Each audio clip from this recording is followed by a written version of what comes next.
नमस्कार बच्चों, कैसे हैं आप सब। आशा करती हूँ आप सभी अच्छे होंगे, स्वस्थ होंगे, खुश होंगे और अपनी पढ़ाई भी अच्छे से कर रहे होंगे। तो जैसा कि आप सभी जानते हैं, मैं हूँ आपकी हिंदी की अध्यापिका और मैं स्वागत करती हूँ आप सभी का आईसीटी वर्चुअल क्लासरूम में।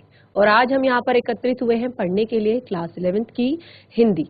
क्लास 11th की हिंदी में आज हम पढ़ेंगे आपकी आपकी पाठ्य पुस्तिका है उसका हम अंतिम चैप्टर पढ़ेंगे और उसमें हम आपका चैप्टर पढ़ेंगे निर्मला पुतुल जी द्वारा लिखा गया आओ मिलकर बचाएं। तो इस पाठ में निर्मला पुतुल जी किस बारे में बात कर रही हैं, किस चीज को बचाने की बात कर रही हैं, ये सब हम इस पाठ में पढ़ेंगे। चैप्टर हम पहले भी पढ़ चुके हैं और आज हम इस पाठ को रिवाइज यहाँ पर कर रहे हैं, पाठ को दोबारा पढ़ रहे हैं क्योंकि पाठ आपका बहुत ही ज्यादा महत्वपूर्ण है और साथ के साथ आपको एक बहुत ही बड़ा संदेश दे रहा है। तो क्या कुछ लिख रही हैं निर्मला पुतुल जी अपने इस पाठ में, हम पढ़ते हैं, चलते हैं स्मार्ट बोर्ड की तरफ। शुरू करते हैं आज का सेशन। सभी बच्चे ध्यान पूर्वक पढ़ेंगे और समझने का प्रयास करेंगे। तो जैसे कि आप देख रहे हैं यहाँ पर निर्मला पुतुल जी के बारे में बताया गया है और निर्मला पुतुल जी का जीवन परिचय यहाँ पर दिया गया है। तो निर्मला पुतुल जी के जीवन परिचय पर हम थोड़ा सा यहाँ पर नजर डालेंगे, उसके बाद हम पाठ को पढ़ेंगे। तो निर्मला पुतुल जी का जन्म सन 1972 दुमका झारखंड में हुआ था। निर्मला पुतुल जी का जन्म 1972 में दुमका झारखंड में हुआ था और इनकी प्रमुख रचनाएं यहाँ पर कुछ दी गई हैं, जो कि है नगाड़े की तरह बजते शब्द और अपने घर की तलाश में। ये दो इनकी प्रमुख रचनाएं यहाँ पर दी हैं। और देखिए निर्मला पुतुल जी के बारे में थोड़ा बहुत जानकारी यहाँ पर दी गई है कि निर्मला पुतुल जी का जन्म एक आदिवासी परिवार में हुआ था और इनका आरंभिक जीवन बहुत ही ज्यादा संघर्षमय रहा था, बहुत ही ज्यादा संघर्ष से इनका जीवन गुजरा।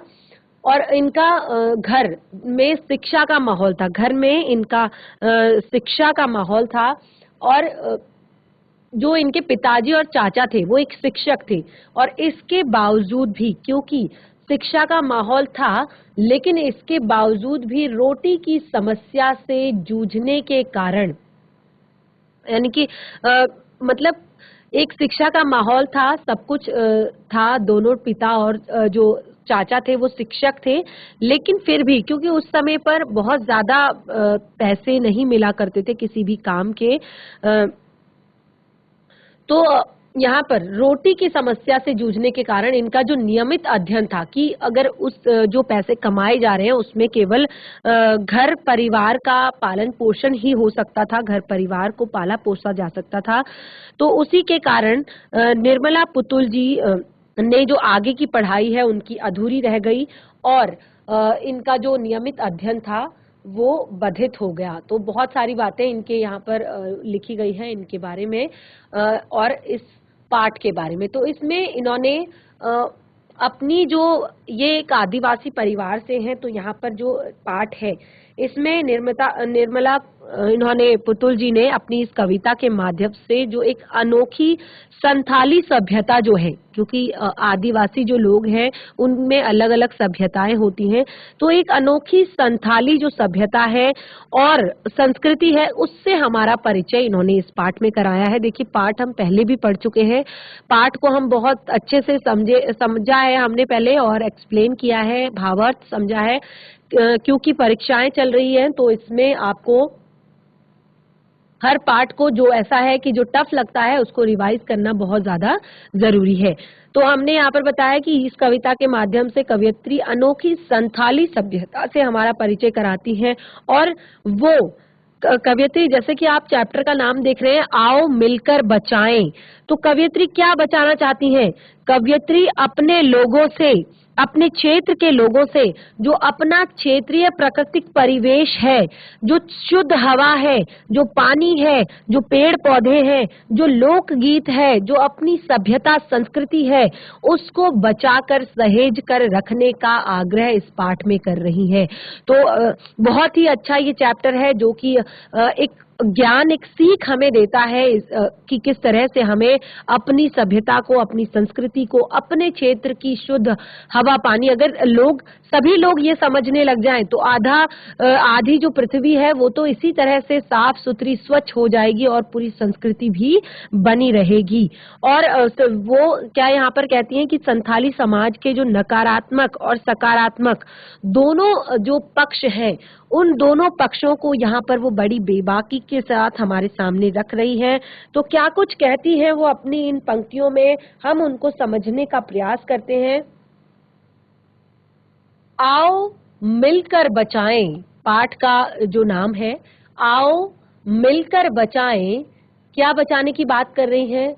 अपनी बस्तियों को नंगी होने से, शहरों की आबो हवा से बचाएं उसे, बचाएं डूबने से पूरी की पूरी बस्ती को हांडियों में। तो अब यहाँ पर कवियत्री कह रही हैं कि आओ अपनी मिलकर बचाएं अपनी बस्तियों को नंगी होने से, शहरों की आबो हवा से। तो यहाँ पर कवियत्री क्या कहना चाहती हैं?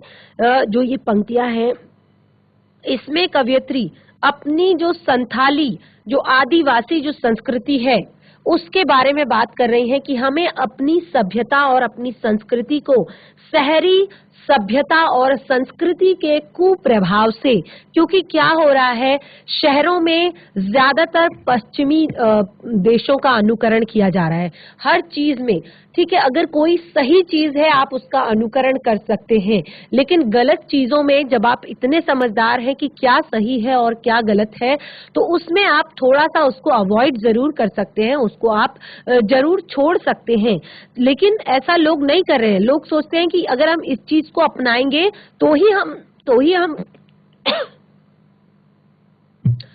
ही हम अच्छे कहलाएंगे। तो कवियत्री झारखंड की अपनी इस संथाली आदिवासी संस्कृति को शहरी सभ्यता संस्कृति के कुप्रभाव से दूर रखना चाहती है। वो कहती है आओ बचाएं अपनी बस्तियों को नंगी होने से, शहर की आबो हवा से बचाएं। यानी कि जो एक पर्दा, जो एक सम्मान, जो एक कहे तो बहुत सारी चीजें जो एक संस्कृति सभ्यता में होती हैं, तो शहरों की आबो हवा से, शहर की हवा अगर लग जाती है, शहर की बात अगर उसमें आ जाती है, तो कई लोग उसको गलत तरीके से उसको प्रयोग करने लगते हैं। तो लेखिका कहती हैं क्योंकि जब जो आदिवासी लोग हैं वो भी अपनी संस्कृति सभ्यता को छोड़कर धीरे धीरे शहरी तौर तरीके, शहरी सभ्यता संस्कृति को अपनाने लगे हैं। तो कवियत्री यहाँ पर कहती है कि हमारी बस्तियों पर लगातार शहरी संस्कृति का प्रभाव पड़ रहा है। अब लोगों में तन को ढकने के बजाय तन को दिखाने की होड़ मची हुई है। यानी कि एक लोगों के कपड़े पहनने के तरीके पर भी यहाँ पर जो कवियत्री हैं उन्होंने कमेंट किया है, उन्होंने अपनी बात को रखा है कि इस धरती को अगर जिस तरह से पेड़ पौधों से विहीन किया जा रहा है, यानी कि शहरीकरण में क्या होता है, जब शहरीकरण हो रहा होता है तो बहुत सारे पेड़ पौधे काटे जाते हैं, बहुत सारे पेड़ों को काटा जाता है, फिर नए नए शहर बसाए जाते हैं। तो इस तरह से इस शहरीकरण के चक्कर में पेड़ पौधों को काटकर इस हरी भरी धरती को नंगा किया जा रहा है, यानी कि साफ किया जा रहा है। तो अब निर्मला पुतुल जी अपनी इस कविता के माध्यम से लगातार हो रहे इस शहरीकरण के कारण अपने शहर को, अपने क्षेत्र को वृक्ष विहीन होने से वो बचाना चाहती हैं। वो चाहती हैं कि जो कुछ हमारे शहर में बचा हुआ है, देखिए दोनों तरफ की वो बातें कर रही हैं। एक तरफ तो सभ्यता संस्कृति को बचाने की कोशिश कर रही है, एक तरफ कह रही है कि लोग अब अपने तन को ढकने के बजाय दिखाने को अच्छा समझने लगे हैं, और दूसरी तरफ इस शहरीकरण ने जो पृथ्वी हरी भरी घास से, हरे भरे पेड़ पौधों से भरी हुई थी, आज उसको खाली कर दिया गया है, उसको साफ कर दिया गया है। तो वो अपने पर्यावरण को सुरक्षित रखना चाहती है। कहती है कि शहर की आबो हवा से बचाएं उसे, कहती है अपनी संथाली परंपराओं को हमें बचाना है। आगे क्या कहती है, बचाएं डूबने से पूरी की पूरी बस्ती को हंडिया में हंडिया क्या होता है? एक तरह का बर्तन होता है जिससे आदिवासियों द्वारा शराब बनाई जाती है। हंडिया क्या होती है? एक तरह की बस्ती, एक तरह का बर्तन होता है जिसमें आदिवासियों द्वारा शराब निर्मित की जाती है, शराब बनाई जाती है। तो ये जो पंक्तियां हैं यहाँ पर देखिए, केवल छोटी छोटी आपकी 2 से 3 पंक्तियां हैं और कितनी बड़ी बात हमें ये पंक्तियां बता रही है। तो इन पंक्तियों से कवयित्री कहना चाहती है कि शहरी वातावरण का प्रभाव अब हमारे लोगों पर इस कदर पड़ रहा है कि अब शहरी लोगों की तरह जो हमारी सभ्यता संस्कृति के लोग हैं वो भी नशा करने लगे हैं, नशे की लत में डूब गए हैं। और इससे पहले कि हमारी जो पूरी एक सभ्यता है, हमारी जो पूरी बस्ती है, वो सभी लोग इस नशे की लत में डूब जाएं, इससे पहले हमें लोगों की नशे की प्रवृत्ति से लोगों को बचाना है। बचाएं डूबने से पूरी की पूरी बस्ती को हंडिया में, यानी कि उस नशे की हंडिया में डूबने से अपनी पूरी की पूरी बस्ती को हमें बचाना है। अगला काव्यांश पढ़ेंगे। कवयित्री कहती है, अपने चेहरे पर संथाल परगना की माटी का रंग, भाषा में झारखंडीपन। अब कवयित्री बचाना चाहती हैं, आओ मिलकर बचाएं अपने चेहरे पर संथाल परगना की माटी का रंग, अपनी भाषा में झारखंडीपन। अब कवयित्री कहती हैं कि अब हमें अपने शहर की आबो हवा में जो आदिवासी लोग हैं, जिनका जो सरल रहन सहन है और स्वभाव संस्कृति, जो उनके सरल रहन सहन को शहरी स्वभाव और संस्कृति प्रभावित कर रही है, इसीलिए वो अपने लोगों से आग्रह कर रही हैं, अपने संथाली समाज के लोगों से आग्रह कर रही हैं कि हमें अपने मूल आदिवासी चरित्र को, अपनी संस्कृति को बनाए रखना है। हमें अगली पंक्ति में कहती है, अपनी भाषा में झारखंडीपन, यानी कि हमें जो हमारी भाषा का झारखंडीपन, जो हमारी असली पहचान है, वो हमें बनाए रखना है, उसको हमें बचाए रखना है, उस पर हमें शहरी प्रभाव नहीं पड़ने देना है। आगे की पंक्तियों में कहती है, ठंडी होती दिनचर्या में, आओ मिलकर बचाएं ठंडी होती दिनचर्या में जीवन की गर्माहट, मन का हारापन, भोलापन दिल का और अक्खड़पन, जुझारूपन भी। अब कवयित्री कहती हैं, आओ मिलकर बचाते हैं ठंडी होती दिनचर्या में जीवन की गर्माहट को, मन के हरेपन को और भोलेपन दिल के भोलेपन को, अपने अक्खड़पन और जुझारूपन को। तो कवयित्री कहती है कि शहरी प्रभाव पड़ने के कारण जो दिनचर्या है उसमें आलस बढ़ता जा रहा है, यानी कि क्योंकि देखिए शहरी प्रभाव से यहाँ पर कवयित्री का आश्रय है कि जिस तरह से आप देखते हैं शहरी लोग हर चीज में अपने संसाधनों पर डिपेंड रहते हैं। सारी चीजें, कपड़े धोने हैं वॉशिंग मशीन, और अगर बर्तन धोने हैं डिश वॉशर, घर में झाड़ू पोछा करना है काम वाली बाई, और अगर बाजार से सामान लाना है ऑनलाइन ऑर्डर। यानी कि बहुत सारे कोई भी ऐसा काम शायद ही होगा कि शहरी जो लोग हैं, क्योंकि एक तरह से वहां पे रहन सहन भी इस तरह का हो जाता है, लोग काम में भी बिजी रहते हैं, व्यस्त रहते हैं, लेकिन कुछ चीजें जो है, संसाधन भी हमें बहुत ज्यादा आलसी, बहुत ज्यादा कमजोर बना रहे हैं। और एक तरह से जब हम पूरी तरह से, और बाकी टाइम हमारा मोबाइल फोन्स, टीवी और ये सारे ले लेते हैं, यानी कि जब हमें लगता है कि हमें अपने लिए कुछ करना चाहिए, हमें दूसरों के लिए कुछ करना चाहिए, या हमें कुछ नया करना चाहिए जिससे हमारे रहन सहन में मतलब हमें इंटरेस्ट आए अपने जीवन के प्रति, तो उसके लिए हम सारी चीजों को भूल जाते हैं जब फोन हमारे हाथ में होता है या टीवी हमारे सामने चल रहा होता है। तो ये संसाधनों ने शहरी जीवन की जो दिनचर्या है उसको बिल्कुल आलसी, कमजोर और ठंडा बना दिया है। यानी कि अब उस दिनचर्या में जिस तरह गांव में होता है या गांव में आज भी आप देखेंगे, वैसे तो आजकल के गांव भी बहुत ज्यादा मॉडर्न हो गए हैं, बहुत सारे संसाधन गांव में भी उपलब्ध हो गए हैं, लेकिन फिर भी अगर आप गांव का जो वातावरण देखोगे उनमें क्या होता है कि लोगों के अंदर एक उत्साह होता है, एक उमंग भरी हुई होती है कि उन्हें अभी कुछ काम करना है, अपने जानवरों के लिए कुछ काम करना है, अपने लिए कुछ काम करना है, खेती बाड़ी का कुछ काम करना है, या वो किसी भी फेस्टिवल को बहुत ही अच्छे से सेलिब्रेट करते हैं, बहुत ही अच्छे से उसे मनाते हैं। लेकिन अब आप शहरी जीवन में देखोगे तो इस आलस के कारण या कहे तो संसाधनों की उपलब्धता के कारण अब जीवन में पहले जैसा उत्साह और उमंग बिल्कुल भी नहीं है। और कवयित्री अपने गांव के लोगों को, अपने सभ्यता संस्कृति के लोगों को, अपने क्षेत्र के लोगों को इन सब चीजों से दूर करना चाहती है। वो कहती है कि इस ठंडी होती दिनचर्या में हमें थोड़ा जीवन की गर्माहट लानी है, लोगों के अंदर उत्साह जगाना है, जीवन के प्रति लोगों के अंदर जोश जगाना है जीवन के प्रति। और क्या होता है कि शहर के लोग जब इतने सारे संसाधन हैं तो इस कारण वो अक्सर किसी न किसी वो प्रॉब्लम में हमेशा फंसे हुए रहते हैं। आज ये प्रॉब्लम है, आज ये बिल पे करना है, आज वो करना है, आज वो करना है। तो एक तरह से मन जो है हमेशा मायूस रहता है, काम में वो बिजी रहते हैं, बहुत ज्यादा टाइम ना फैमिली को दे पाते हैं, ना किसी सेलिब्रेशन को दे पाते हैं। तो एक मन जो है अंदर से हारा हुआ लगता है।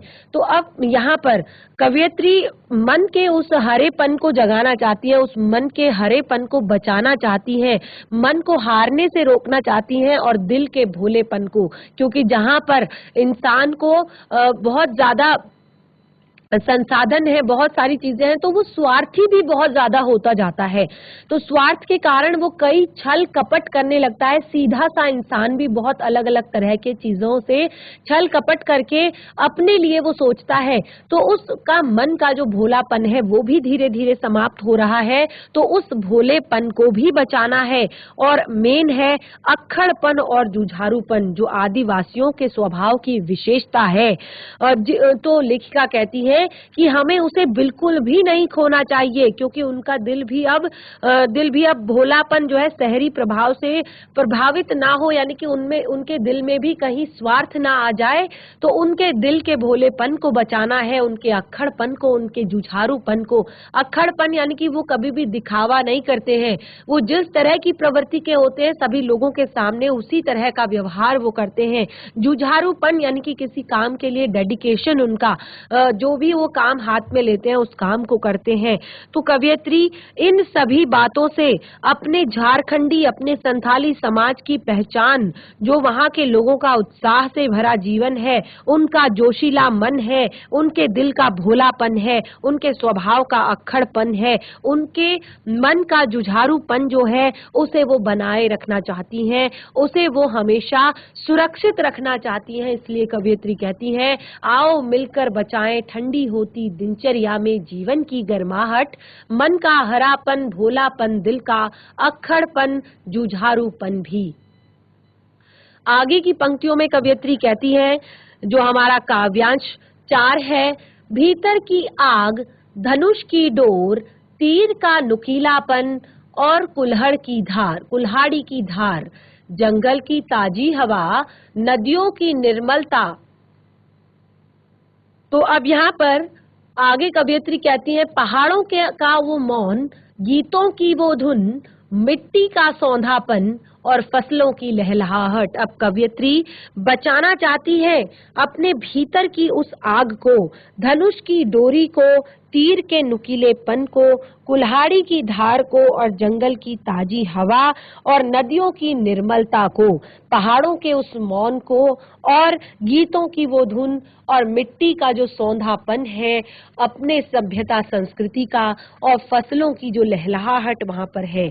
तो कवयित्री संथाली लोगों के अंदर के जो भीतर की आग है, भीतर की आग यानी कि उनका सहारा जो है, उनका साहस जो है, उनका पराक्रम जो है, और उनकी वीरता जो है उसको बचाना चाहती हैं, उसको बचाने के लिए आगे आने की बात कहती है। और आगे कहती है धनुष की डोरी यानी कि जिस तरह वो धनुष की डोरी पर तीर और कंधे पर कुल्हाड़ी जो उनकी असली पहचान है वो उसको बचाना चाहती हैं, उसे बनाए रखना चाहती हैं। अगली पंक्तियों में कवियत्री कहती हैं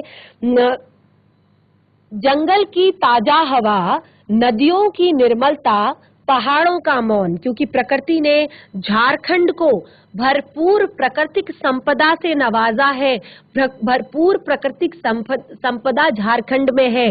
तो इसीलिए कवयित्री कहती है क्योंकि जो यहाँ पर खूब पेड़ पौधे जो हैं, इन पेड़ पौधों की जो ताजी हवा है और क्योंकि जहाँ पर पेड़ पौधे होंगे वहाँ की नदियों का पानी एकदम साफ और निर्मल होगा।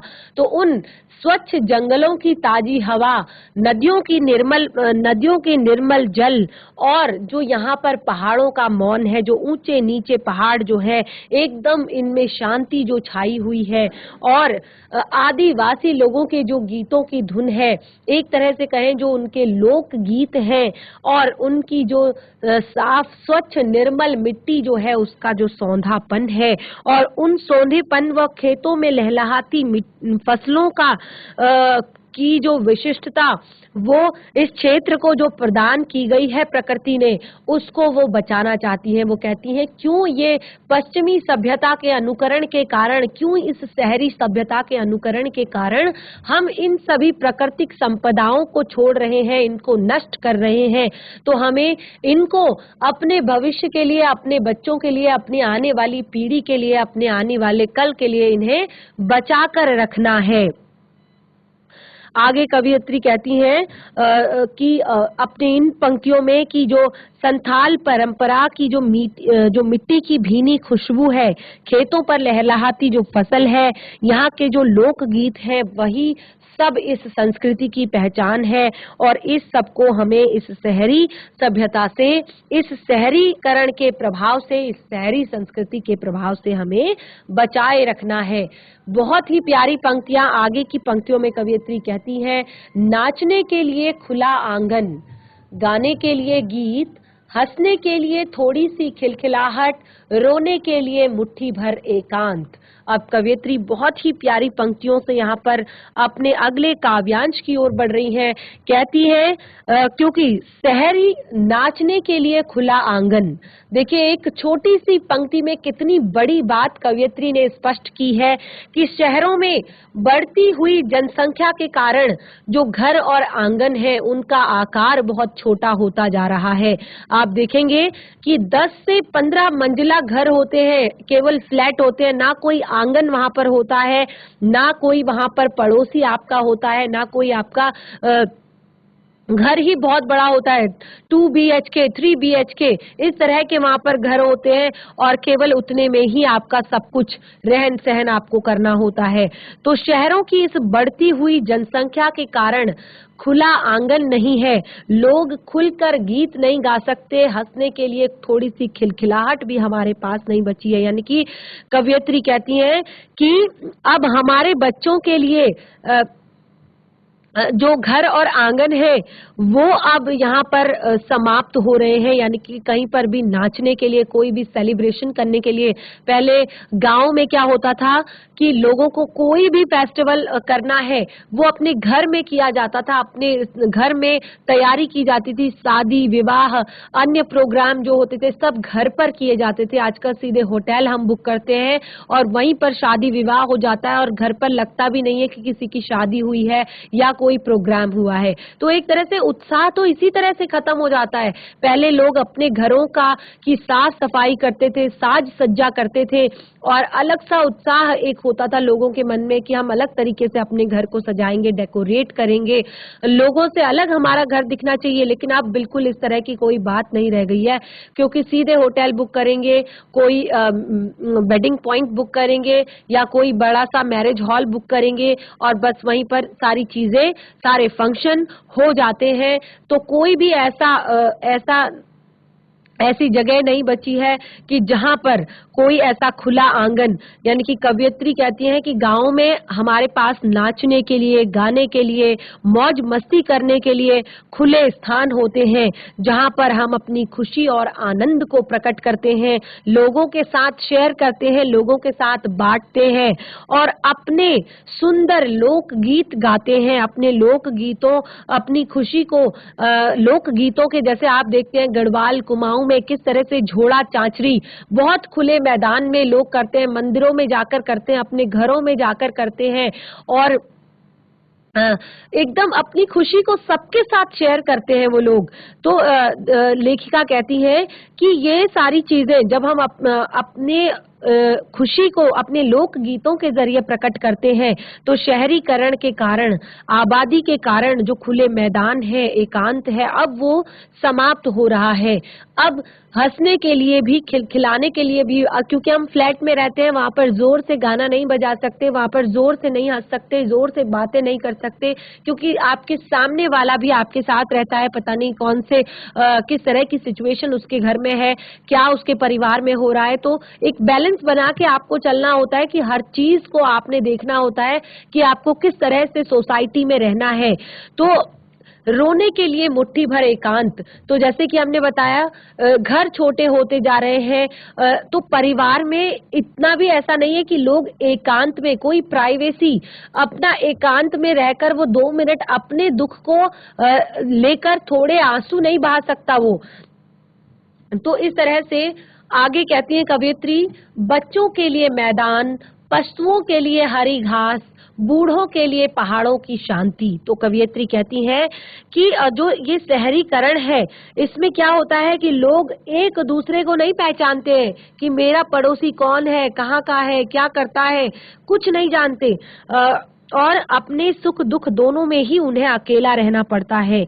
और साथ ही जो बच्चों के खेलने के लिए आप देखते हैं, बच्चों के खेलने के लिए भी जो खुले मैदान है, अब वो नहीं रहे हैं। अब जैसे पहले बच्चे क्या होते थे कि खुले मैदानों में खेलते थे, अब बच्चे अपने घरों में कैद होकर केवल मोबाइल फोन्स, वीडियो गेम या बाकी जो इंडोर गेम्स हैं, कैरम, चेस, इस तरह के ही गेम्स खेलते हैं और जिससे उनका सर्वांगीण विकास भी पूरी तरह से नहीं हो पाता है। यानी कि वो बहुत ज्यादा लोगों से घुल मिल नहीं पाते हैं, उनका सामाजिकरण नहीं हो पाता है और बड़े होने के बाद भी वो इस तरह से ही रहने वाले बन जाते हैं। यानी कि बहुत चुप चुप से रहने वाले, कम बोलने वाले, ना ज्यादा हंसने वाले और किसी के दुख में ना शरीक होने वाले, किसी की खुशी में ना शरीक होने वाले, उनका व्यवहार ही एक तरह से एकांकी हो जाता है।